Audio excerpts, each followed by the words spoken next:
신율의 뉴스 정면 승부 2부 시작합니다.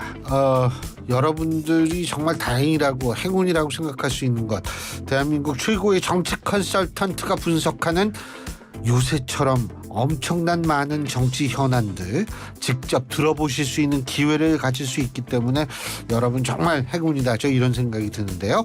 자, 오늘도 유승찬 정치 컨설턴트 나와 계십니다. 어서 오십시오. 네, 안녕하세요. 오늘 멋있어지셨어요. 예, 좀 괜찮아요? 예. 기분 좋네. 예. 근데요, 자, 이거부터 여쭤봐야죠. 뭐 이게 지금 험지 출마해라, 불출마해라, 거부한다. 나는 서울에 왜 갑니까? 막 이러고. 예. 네. 자, 지금 상황 어떻게 보십니까? 국민의힘은 역사적으로 총선 때 좀 격렬했습니다.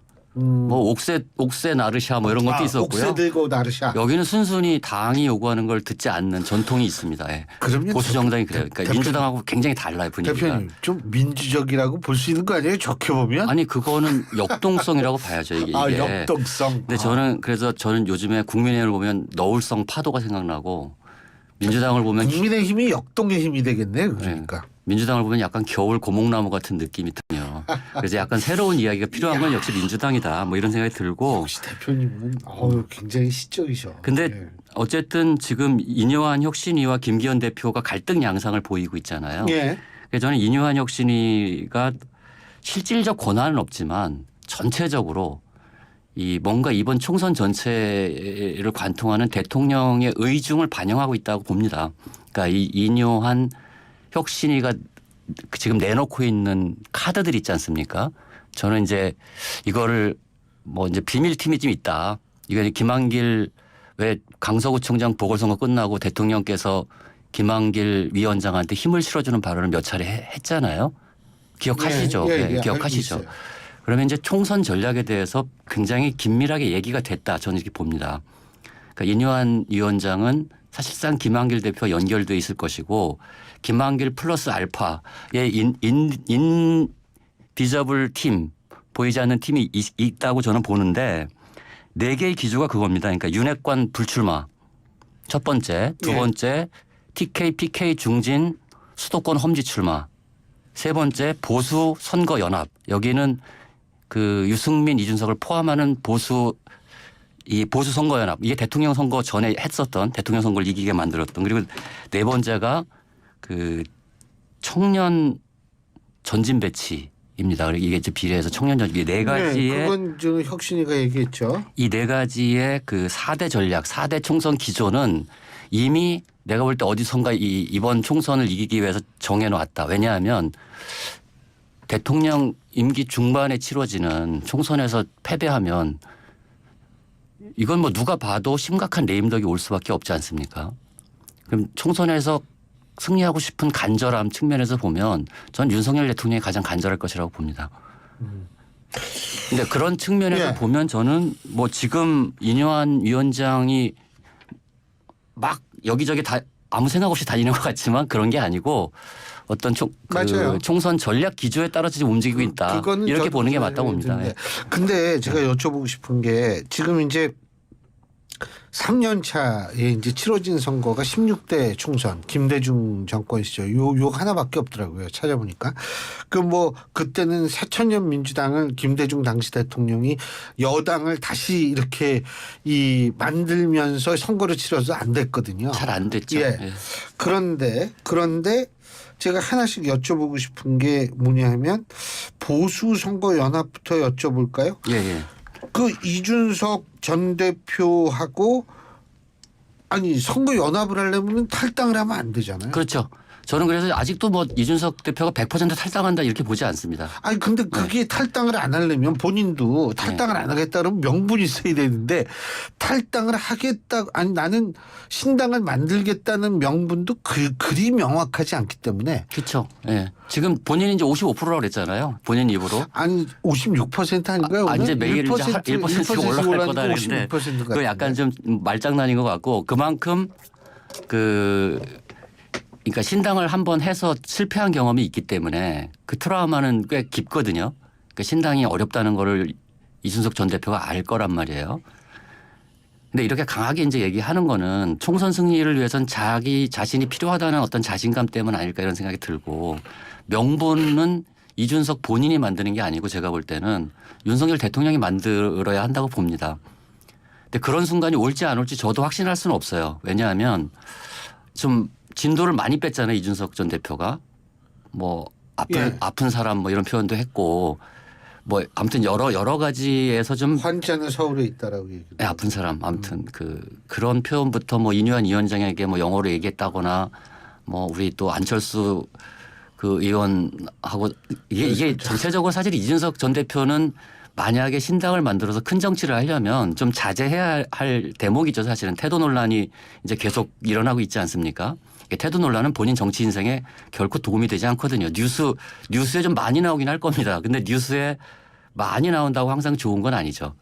저 정도 급의 그러니까 지금 뭐 전국적 인지도를 갖고 있는 정치인일 경우에는 이제 좀 더 긍정적인 이미지 뭐 이런 것들 좀 쌓아갈 필요가 있고 통합적인 이미지 좀 쌓아갈 필요가 있는데 뭐 그런 측면에서 저는 좀 안타깝게 생각합니다만 지금 이준석 전 대표한테는 거의 모든 가능성이 열려 있다고 봅니다. 그리고 저는 내심으로는 윤석열 대통령이 찾아주길 바라고 있을지도 모르겠다 뭐 이런 생각이 들고 그리고 제가 만약에 그 국민의힘 전략가라면 뭐 유승민이 도저히 안 되겠다 우리 대통령의 그 정서상 그러면 저는 뭐 유승민 의원을 끌어안을 수 있다고 봅니다. 그러니까 이준석 전 대표를 도저히 안 끌어안으면 유승민 전 원내대표를 끌어안을 수 있다. 왜냐하면 그 선거연합은 굉장히 의미가 있습니다. 특히 이제 우리가 이제 지지층을 얘기할 때 항상 콘크리트 지지층을 그냥 이론화해서 얘기하잖아요. 근데 국민의힘의 지지층도 강중약이 있어요. 그렇죠. 그 민주당 지지층도 강중약이 있습니다. 그러면 약지지층은 잘못하면 떠나고 잘하면 이 옆에 있는 중도층이 붙는 거잖아요. 근데 이제 중도층을 끌어들이는 힘은 약한 지지층들의 움직임에 있는데 지난 강서구 총장 선거 때는 이 약한 지지층조차 움직이지 않은 거거든요. 그래서 참패를 하게 된 건데 그러면 이제 그 선거 결과를 평가를 했다면 저는 뭐 중도층 흡수를 위한 뭔가 전략이 필요한데 그러려면 약지지층을 끌어안을 수 있는 그게 뭐냐면 좀 합리적 보수라고 얘기하는 유승민 의원의 이미지 뭐 이런 것들을 좀 껴안을 필요가 있다. 이거는 사실은 그 상식적으로 생각할 수 있는 이야기입니다. 그러면 그러니까 한번 말씀을 제가 이렇게 이해한 대로 정리를 해보면 이준석 전 대표, 유승민 전 원내대표 둘 다 껴안으면 제일 좋은데. 그렇죠. 네. 그게 안 되면 한 명이라도 이렇게 포용하는 게 그게 이제 자선책이고요. 그렇죠. 그게 선거연합이죠. 그렇죠. 그게 선거연합인데 자 그러면 확률적으로 봤을 때 이준석 전 대표를 끌어안는 게 좀 용이할까요? 아니면 유승민 전 원내대표를 끌어안는 게 용이할까요? 저는 지난번에 유승민 전 원내대표랑 그 이뇨한 위원장이 길게 대화를 한 게 좀 인상적이었어요. 맞아요. 예, 그때 뭐 이뇨한 위원장은 그 내용을 공개하지 않았지만 코리안 젠틀맨이다. 예. 뭐. 근데 저는 유승민 전 대표가 국민의힘이 어떻게 바뀌어야 되는지 대통령의 국정기조가 어떻게 바뀌어야 되는지에 대해서 굉장히 정리해서 말씀을 했을 거라고 봅니다. 그 유승민 전 대표 그 스타일이 있지 않습니까? 예. 예. 학자 스타일. 예, 그래서 어디까지는 좀 해줬으면 좋겠다. 그럼 여기에 대해서 뭔가 심사숙고하고 그리고 유승민 전 대표나 이준석 전 대표네. 예. 아무튼 그 두 분 다. 둘 다 전 대표라고 하셔도 돼요. 두 분 다 이해관계가 뭐냐면 이번에 꼭 배지를 달고 싶은 욕망이 있습니다. 왜냐하면 대통령 선거까지 시간이 좀 많이 남아 있고 예. 사실 의원이 아닌 상태에서 정치하려면 되게 그래, 힘들잖아요. 예. 이게 어디 나가서 발언할 명분을 찾기도 좀 쉽지가 예. 않고 이래서 이번에는 좀 배지를 달고 싶은데 그럼 그 욕망을 어떻게 충족시켜 줄 거냐 하는 문제. 이것이 저는 이제 선거연합의 하나의 조건이 아닐까 이런 생각이 들고 그러면서 또 유승민 전 대표가 갖고 있는 어떤 국정기조 전환이라든가 가령 민생 경제 중심의 그 통치 뭐 그리고 이제 민주적 정당 운영의 보장, 자율성 보장 뭐 이런 것들은 사실은 너무 상식적인 얘기니까 이런 것들을 수용하지 않을 이유도 좀 별로 없는 거 아닌가. 지금 선거를 앞두고. 그래서 저는 그 가능성이 좀 있다고 봅니다. 그리고 만일 말이에요. 아까 윤핵관에 관해서도 이제 4가지 조건 중에 하나를 말씀하셨는데 네. 윤핵관이 일단 첫째 뜻대로 움직일까요? 안 움직일 것 같아요. 옛날에 이제 2000년에는 너무 서슴없이 제가 2000년 2월 8일에 권노갑 의원이 불출마 선언을 합니다. 예. 굉장히 신선했습니다 그때. 아니 권노갑이 누굽니까? 진짜 그렇죠. 윤핵관하고는 비교도 할 수 없을 정도의 그 이인자 아니었습니까? 지금 그때는? 영문학 박사 과정이 들어가셨을 거예요. 그분은 또 계속 공부도 하시더라고요. 예. 그때 권노갑 의원이 2월 8일 날 불출마하고 나서 5일 뒤에 5명의 의원이 불출마에 동참합니다. 호남 지역에. 이게 그때 이제 어쨌든 그 기득권 내려놓기라는 거는 선거 앞두고 항상 있어 왔던 관행이거든요. 근데 윤핵관도 윤석열 정부 초기에 너무 앞에 나와서 좀 티나게 이해저기를 했어요. 근데 그렇기 때문에 그분들이 그 불출마하는 것은 이번 총선에서 굉장히 큰 의미를 갖습니다. 그러니까 가시적으로 국민들이 느낄 때. 근데 와 장제은 의원 세던데요. 4,200명 불러놓고 예, 나 불출마 안 할 거야라고 예, 암묵적으로 얘기했는데 저렇게까지 해놓고 불출마. 서울도 안 갈 거야. 서울도 안 갈 거야죠. 예. 그리고 주호영 의원 저 대구에서 강당에서 만나는 거 봤거든요. 이 메시지. 40년 정치한 바이든이 지역구 옮기는 거 봤습니까? 이렇게 얘기하는데 이거 상당히 강력한 의지를 표명하고 있어서 윤핵관 불출마가 생각대로 지금 잘 안 되고 있다라고 생각이 들고 그렇게 되면 어떻게 돼요? 그렇게 되면 이제 저는 그래서 오늘 이준석 전 대표가 이제 비대위 체제 얘기했는데 맞아요. 오늘 비대위 레드카펫이다 이뇨한 위원장은 예, 그렇죠. 이런 얘기를 했는데 저는 이제 그 가능성도 좀 있다고 봅니다. 한동훈 장관이나 원희룡 장관이 비대위원장을 하는 비대위 체제로 넘어갈 가능성이 그렇게 있다. 얘기를 했어요. 근데 네. 비대위원장이 누가 될지는 잘 모르겠어요. 그런 식으로 왜냐하면 한동훈 카드는 이게 굉장히 생각할 게 굉장히 많거든요. 그렇죠. 이번에 잘못 썼다가 거의 이거는 한동훈 장관 입장에서도 정치를 어떻게 할 것이냐 앞으로 미래 정치를 고민을 굉장히 많이 해야 될 대목인데 만약에 비대위원장 맡았다 선거 치면 그렇죠. 그러고 그건 타격이 있잖아요. 정치를 안 했던 사람이 갑자기 정치하면서 비대위원장으로 한다라는 거는 그건 좀 그렇죠. 그래서 어쨌든 비대위 체제로 전환할 가능성도 좀 있다. 왜냐하면 지금 어찌됐건 지금 총선 4대 전략으로 얘기했던 이 네 가지가 다 잘 안 되고 있어요. 지금 당에서 잘 수용을 잘 안 하고 있어요. 하나라도 좀 선뜻 받아야 되는데 왜 그 비례 청년 50% 공천 이 얘기 같으면 이 얘기라도 좀 받았어야 혁신이도 좀 체면이 서잖아요. 그러니까 윤핵관 불출마 안 한대지 중진 의원들 서울 출마 안 한대지 그다음에 이준석 전 대표는 선거연합 좀 하려고 하니까 만나주지도 않고 오히려 그냥 공개적으로 디스하지. 이게 지금 상황이 지금 이런 상황이거든요. 예. 그래서 윤핵관들이 말해요. 그러니까 이게 지금 너무 시나리오가 다양해가지고 어떻게 정리가 잘 안 되지만 윤핵관들이 말을 안 듣고 출마를 해요. 근데 여기선 두 가지 시나리오가 있죠. 하나는 뭐냐면 만약 비대위로 간다라고 얘기했을 때 그 비대위 체제 하에서는 공천을 안 주겠다. 이런 식으로까지 나갈 수 있고. 그렇죠. 예. 또 하나는 뭐냐면 지금 체제로 가면서 예를 들면 김기현 대표가 나도 안 나갈 거다. 그러니까 당신들도 나가지 말아라. 라고 할 수도 있는데 이렇게 되면은 제가 볼 때는 선례가 있어서 무소속이라도 나갈 거예요. 그럼요. 선례가 제가 얘기했잖아요. 보수 정당 국민의힘은 굉장히 격렬합니다. 옛날에 공천 안 주니까 친박연대 만들어서 나가서 그렇죠. 대거 당선됐잖아요. 친박연대도 있었죠. 맞아요. 그럼 또 친윤연대 만들어 나갈 수 있죠. 우리가 친윤이다. 이러고서 나가서 그러니까 이게 민주당하고 굉장히 다른 문화를 갖고 있어요. 문화를. 그러니까 그래서 싸울 땐 정말 세게 싸웁니다. 그리고 나중에 또 아무 일 없었다는 듯이 다시 들어옵니다. 그러니까 이게 지금까지 어쨌든 보수 정당의 전통적인 모습 중에 하나였는데 아마 그러나 국민의힘도 총선 승리를 위해서 그냥 혁신 기조를 그냥 포기하지는 않을 것 같아요. 어떤 방식으로든지 이 문제들을 좀 해결하고 싶을 거고 김기현 대표는 불출마 얘기가 좀 한간에 좀 나오고 있습니다. 예. 본인도 의원으로서 누릴 거는 다 누렸다. 이런 얘기를 했다는 그래서 것도 보도가 되고. 차기 대선을 꿈꾼다는 얘기도 나오고요. 그러니까 그런 얘기들이 좀 나오고 있고 총대를 매겠지만 그렇다고 김기현 대표가 불출마를 한다고 해서 장제원 의원이나 권성동 의원이 출마를 안 할 거냐. 저는 꼭 그렇게 보지 않습니다. 그건 대통령이 직접 나서서 정리하지 않는 한 뭐 정리하기 쉽지 않을 거다 이렇게 봅니다. 김태우 의원도 무소속으로 해서 당선이 됐고, 그럼요. 예. 그다음에 홍준표 시장도 무소속으로 예. 나가서 당선이 됐고, 전부 이런 사례들이 굉장히 많고, 당 얘기를 듣고서 딴 데 나갔던 분들은 대부분 다 떨어졌잖아요. 낙선했잖아요. 그렇죠. 예. 그러니까 이게 어떻게 될지는 저도 진짜 모르겠는데, 그래서 결국은 대표님의 요 지금 말씀을 요약해 본다면 이준석 신당 나올지 안 나올지 모르지만 어쨌든 선거연대 이런 거는 우리가 생각을 할 수가 있다. 그리고 또 한 가지 아까 청년 전진 배치라고 말씀하셨는데요.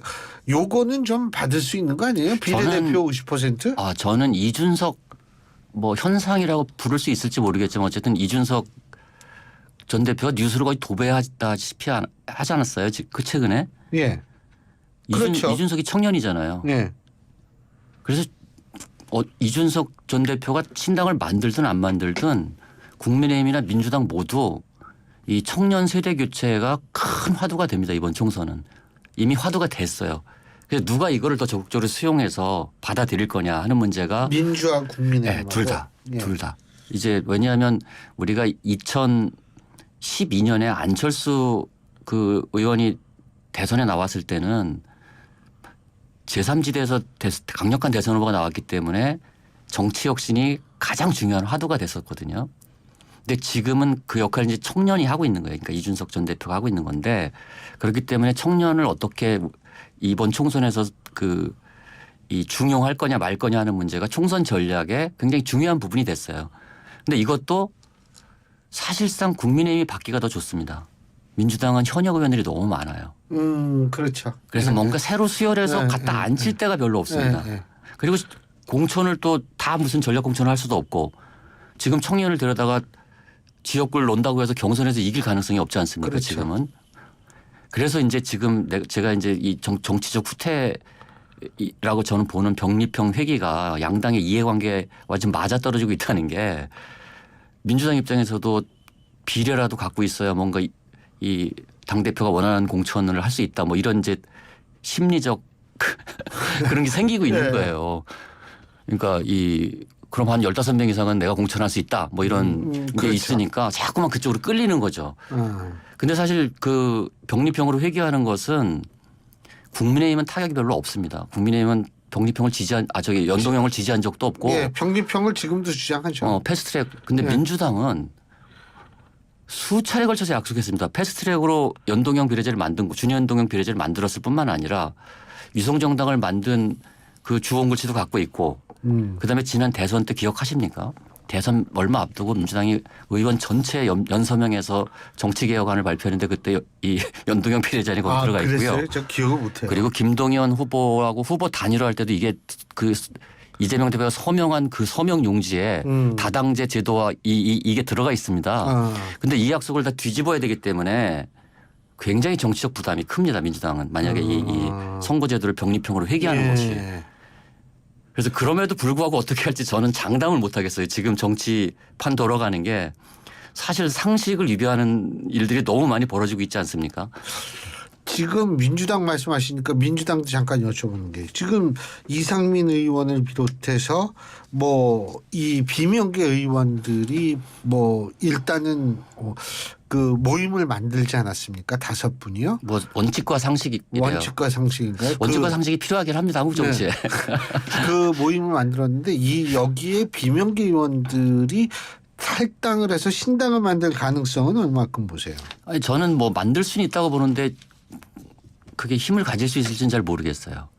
그러니까 지금 이제 원칙과 상식 여기도 그래서 저는 제가 이제 그 선거제도 문제를 말씀드린 이유가 이게 중요한 탈당 명분이 될 가능성이 있습니다.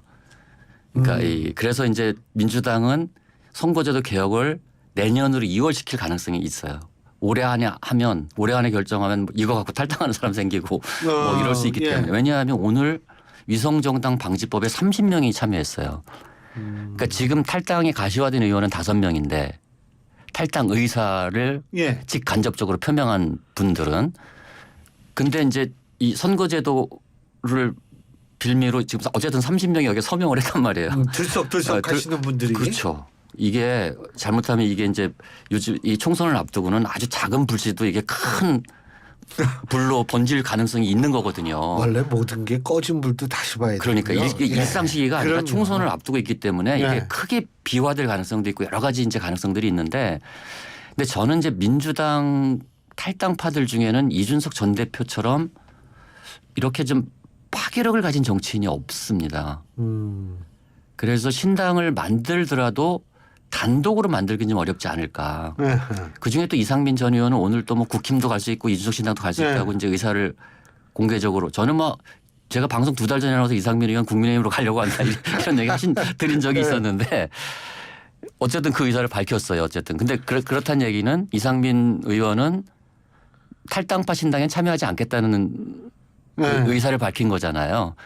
그러면 지금 현실적으로 이제 한 4명 정도 나올 건데, 제가 이제 그 탈당파 의원들하고 이제 밥도 먹고 이랬는데, 제가 나오려면 한 20명 나와서 원내 교섭단체 만들어야 뭐가 힘이 생기는 거 아니겠어요? 내가 이렇게 이제 물어봤더니 한숨을 푹 쉬더라고요. 그렇게까지 숫자는 안 될 거다라는 거고, 약간 미풍일 가능성이 있습니다. 지금 상태로 보기에는. 네.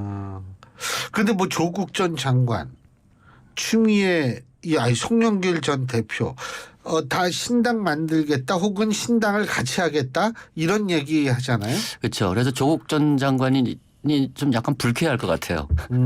송영길, 추미애랑 같은 동급에서 지금 요즘에 조성추. 추미애 전 대표는 민주당 당원이니까 네. 그분은 뭐 민주당 안에서 나올 수 있겠지만 송영길 전 대표는 탈당을 했고 조국 전 장관은 민주당 당원이 아니니까. 그래서 요즘 민주당에서 이제 조성추 리스크 얘기가 나오고 있는 거예요. 조국, 송영길, 추미애 리스크, 네. 조성추 리스크라고 그러는데, 조국 신당을 만들 거라는 건 제가 여기 예전부터 몇 차례 걸쳐서 말씀드렸고, 신당 만들 의지가 굉장히 강하다. 그리고 지금 뭐 호남 출마설도 지금 얘기가 나오고 있어요. 예. 그러니까 조국 신당은 이미 이제 저는 가시화됐다고 봐요. 근데 조국 전 장관이 송영길 전 대표 지금 너무 폭주하고 있잖아요. 네. 이게 말도 너무 거칠고 사실 와, 저는 저렇게까지 해야 되나, 이게 당 대표까지 지내신 분이 뭐 이런 생각이 들었는데, 조국 전 장관도 생각을 하겠죠. 이분하고 같이 하는 게 도움이 될지 아닐지. 뭐. 알겠습니다. 아이고 시간이 좀 더 있어야 되는데 오늘 말씀 여기까지 듣겠습니다. 고맙습니다. 네, 고맙습니다. 예, 지금까지 유승찬 정책 컨설턴트와 함께했습니다.